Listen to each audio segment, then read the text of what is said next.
This happened back in 2022. I'd been on the lookout for ways to earn some extra cash and decided to give DoorDash a shot. I downloaded the app, got approved fairly quickly, and had everything ready to go. But I kept putting it off. It wasn't until 3 weeks later, on a random night after work when I felt restless but not tired, that I finally gave it a try. The first few deliveries were mostly me figuring things out, but everything went smoothly. It turned out to be a pretty straightforward process, and that gave me some confidence.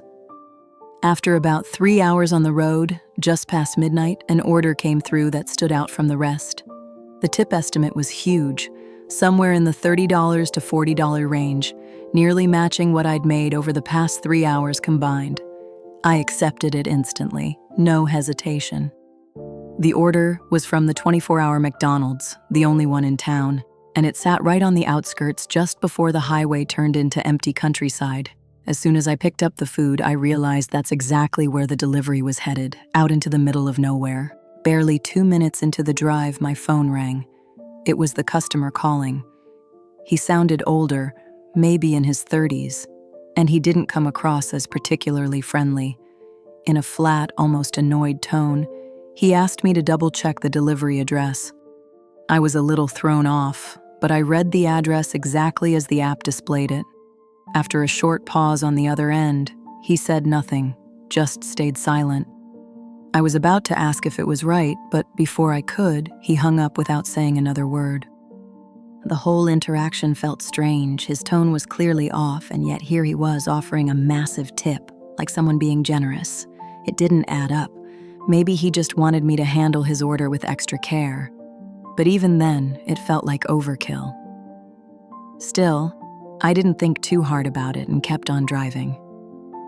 The app said I had about 15 minutes to go, but because the road stretched straight out of town into open land, it felt much farther than that.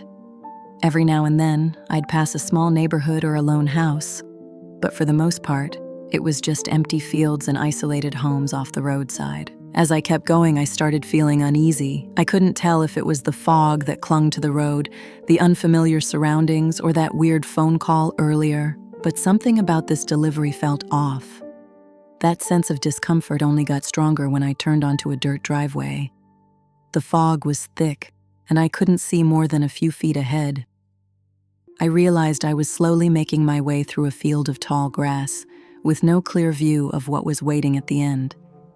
I kept my speed low and eventually reached the house. It stood alone in the middle of the field, an old farmhouse with a big wooden porch wrapping around the front. The place had that weathered, rural look to it, like something from decades ago. The windows were lit, and the large numbers by the front door matched the address on my screen. So I parked, grabbed the bag of food, and started walking up to the porch. The silence out there was hard to ignore. No crickets, no dogs barking, just the faint sound of wind rustling through the tall grass. I didn't even hear any movement inside. No voices, no TV, nothing. I reached the door and knocked once. To my surprise, it creaked open slightly, like it hadn't been latched all the way. Right away, I heard a man's voice call out from deeper inside the house. It was the same voice from the call earlier. He asked, "Are you the DoorDash driver?" I told him, yeah, and said I'd just drop his order off on the porch. But almost immediately, he asked if I could bring it inside and leave it on the kitchen counter instead. His tone still carried that same irritated edge, like he was annoyed or just in a bad mood for reasons I couldn't figure out. I hesitated, but then took a few cautious steps inside. The house had a strong smell, old wood and something musty, like it hadn't been cleaned in a while. Just a couple seconds after I stepped in, loud music suddenly started blaring from the back of the house, from the same direction where his voice had come from earlier.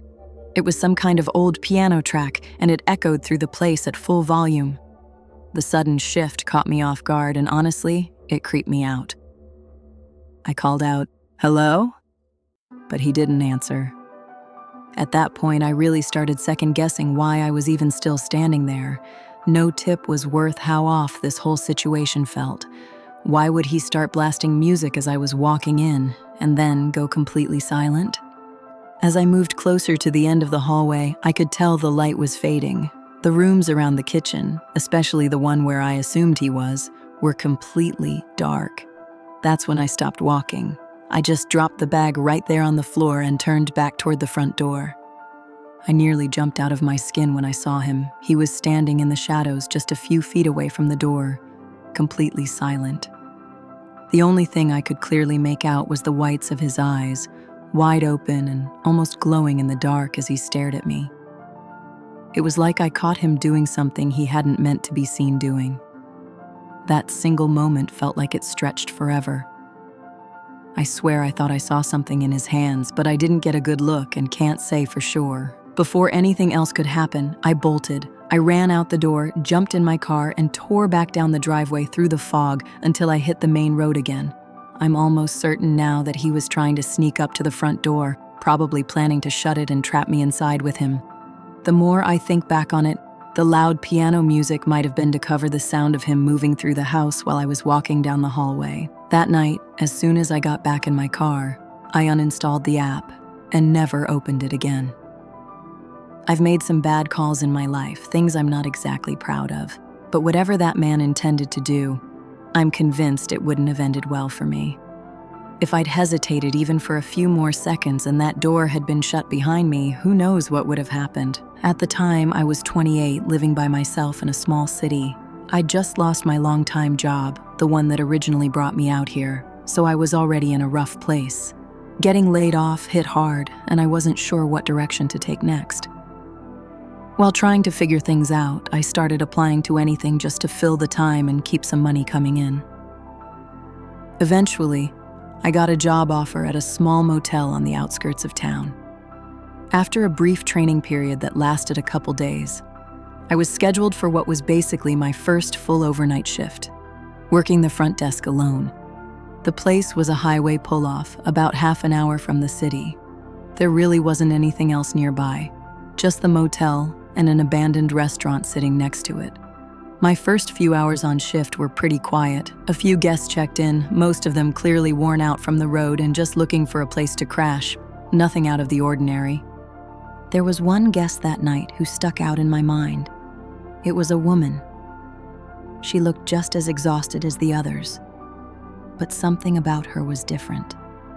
She kept glancing over her shoulder like she was anxious, and when she got to the counter, she seemed to be in a hurry to get a room. I wasn't sure what her deal was, but the whole exchange took less than a minute before she headed off to her room. After that, there was a long stretch where I didn't see anyone. I just sat behind the front desk, staring out through the glass doors at the empty stretch of highway. Hardly any cars passed, which led me to believe these overnight shifts were going to be quiet.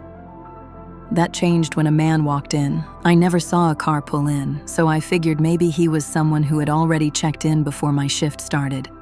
But right away, I realized that wasn't the case.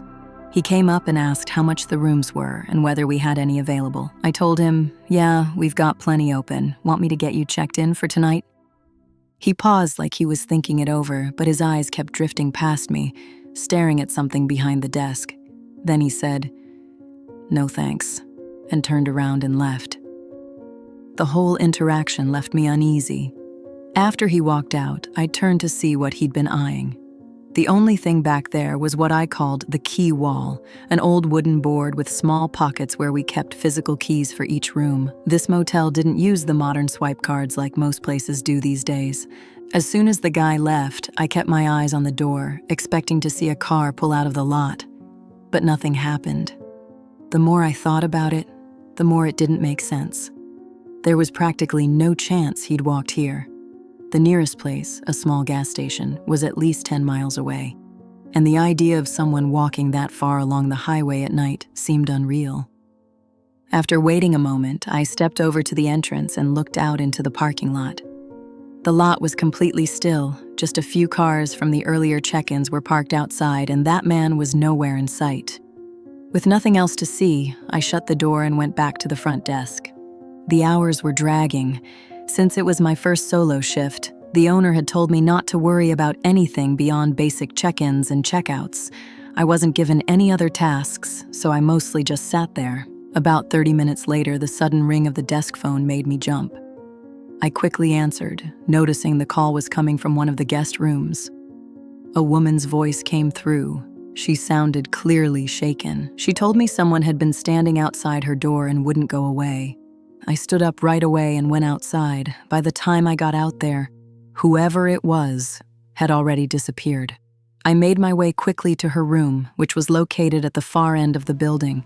When she opened the door, she looked genuinely rattled. I asked if she recognized the man or if he said anything to her, and she told me he never spoke a word. She saw him through her window and asked him to leave, but he just stood there. That's when she decided to call the front desk. As soon as she described him, I knew exactly who she meant. It was the same guy who had walked in earlier. Her description matched him perfectly, a taller man with blank, almost lifeless eyes. I asked if she wanted me to contact the police, but she was firm about not involving them.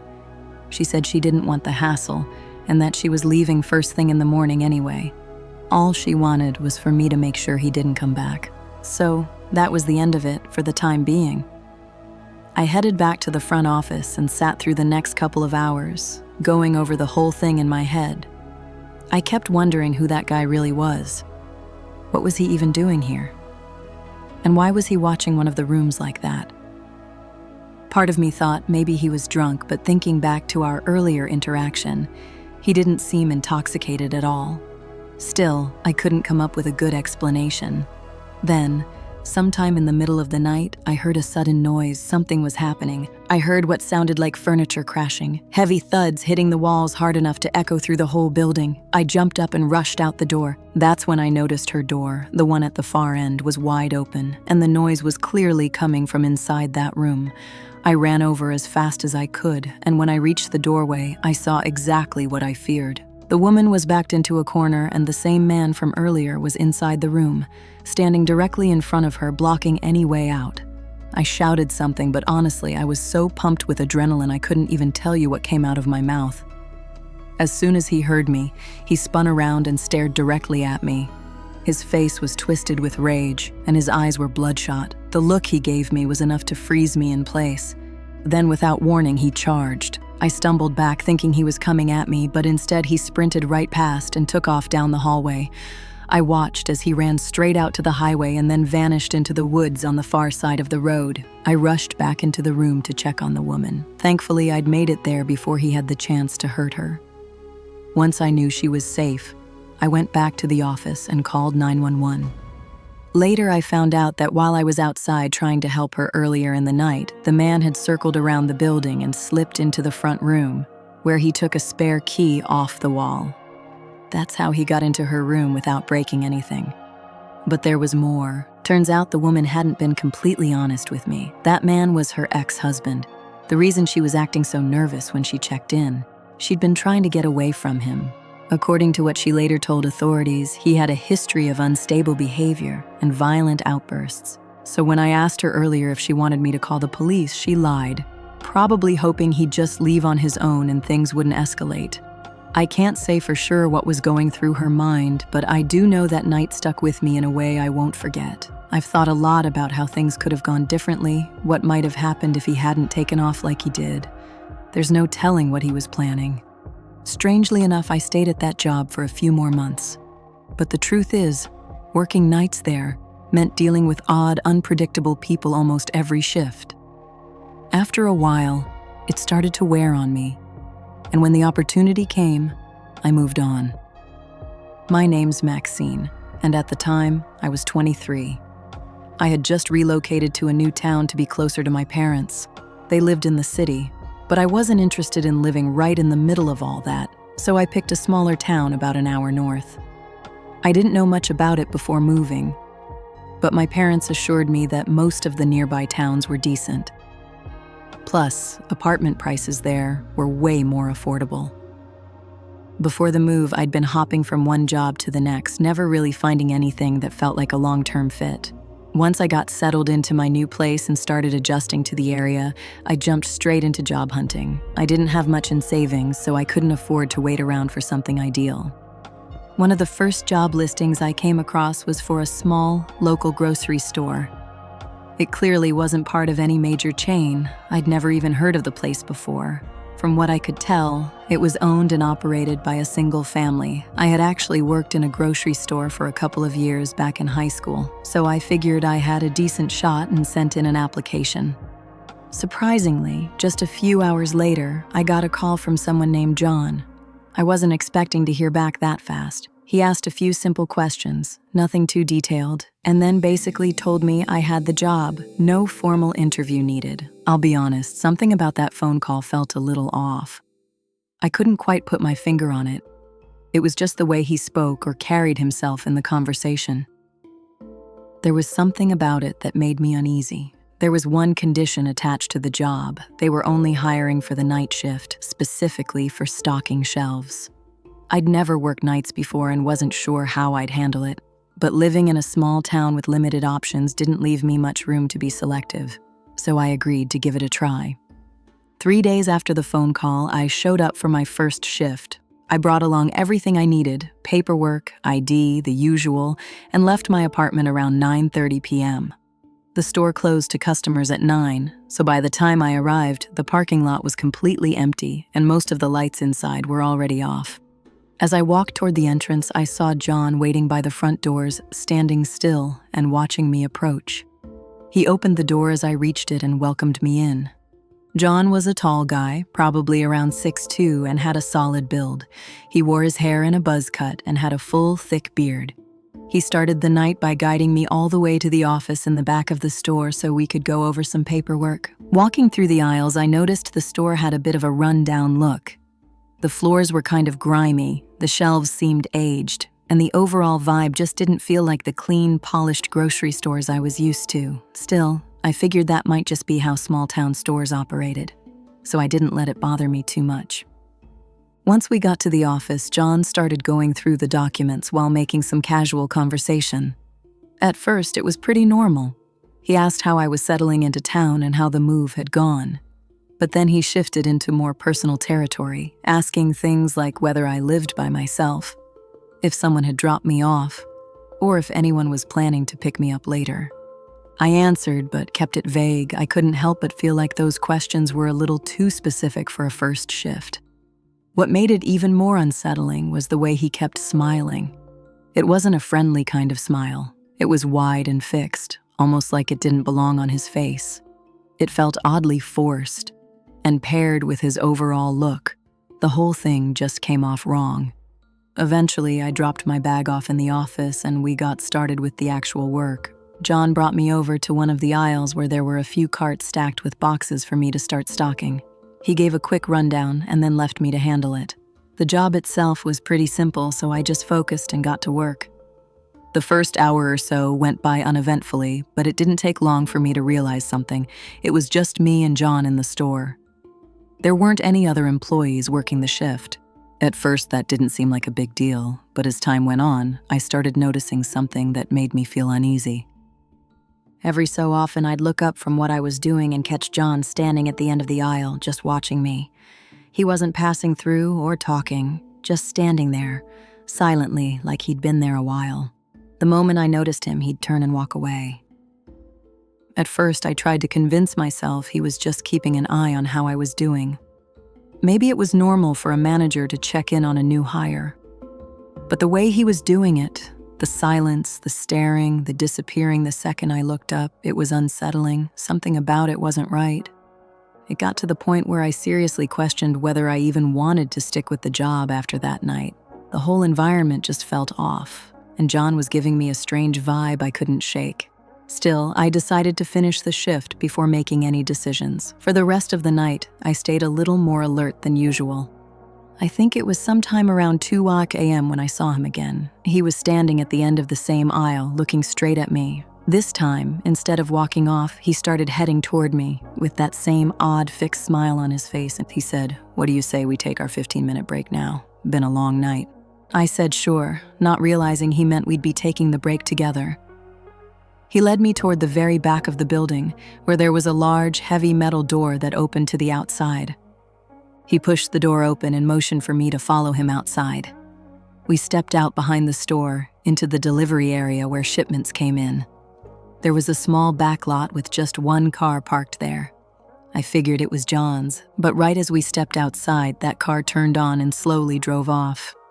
John leaned against the wall and lit a cigarette. I stood there, not really sure what I was supposed to be doing. I honestly would have preferred to be inside, maybe in a break room, if they even had one, just quietly eating the lunch I brought. But since it was my first night, I didn't want to seem standoffish or rude, so I stayed put. The silence was thick. I looked out toward the trees beyond the parking lot, unsure of what to say or how to act. Meanwhile, I could feel John's eyes on me the entire time. He didn't speak, didn't move, just stood there staring. It was one of the most uncomfortable moments I've ever experienced. Then, after about a minute of that eerie silence, I noticed a car coming back around the side of the building. It was the same one that had just driven off, but instead of continuing past us, the vehicle slowed down and started easing toward where we were standing. I glanced at John, trying to get a read on his reaction, but he wasn't even looking at the car. His eyes were locked on me, and his expression had gone completely cold. It was like he didn't care at all that a strange car was creeping up on us. That's when I got this intense gut feeling that something was very wrong, that maybe this whole thing wasn't just a coincidence, and John might have been part of whatever was about to happen. Before the car even came to a full stop, I turned and bolted through the metal door. I ran straight through the back area of the store toward the office where I'd left my bag, my wallet, keys, everything I had with me. But when I got there, the office was empty. Everything I brought was gone. My bag, my keys, even the jacket I had hung up were gone. It was as if I'd never stepped foot in that office. Then I heard footsteps, more than one set, coming through the hallways, and I knew I couldn't stay any longer. I took off, running down the aisles toward the front of the store and straight out the main entrance. The only place I could think to go was a gas station I remembered passing earlier. It was a few minutes down the road, but it was open, and I sprinted there as fast as I could. Once I got there, I asked them to call the police. At first, when I had a chance to catch my breath and think, part of me wondered if maybe I had misread everything. Maybe it was just an odd night with some weird moments, nothing more. But those doubts disappeared quickly. When the police showed up at the grocery store and were allowed inside to speak with John and look around, they found all of my things, my bag, jacket, everything, sitting neatly in the office exactly where I'd originally left them. John had put it all back. Even more suspicious, he claimed no cars ever came around the back while we were outside. When they asked to review the security footage, they discovered that every camera was functioning, except the one behind the building, the only one that could have shown what really happened. In the end, I had no solid proof of anything. The case went nowhere. I didn't wait around. I broke my lease, packed up what I had, and went to stay at my parents' place until I could get back on my feet again. To this day, I still don't know what was really going on that night. But whatever it was, it seemed like John was trying to erase every sign that I'd ever been there. Maybe he had something truly awful in mind. I'm just grateful I didn't stick around to find out.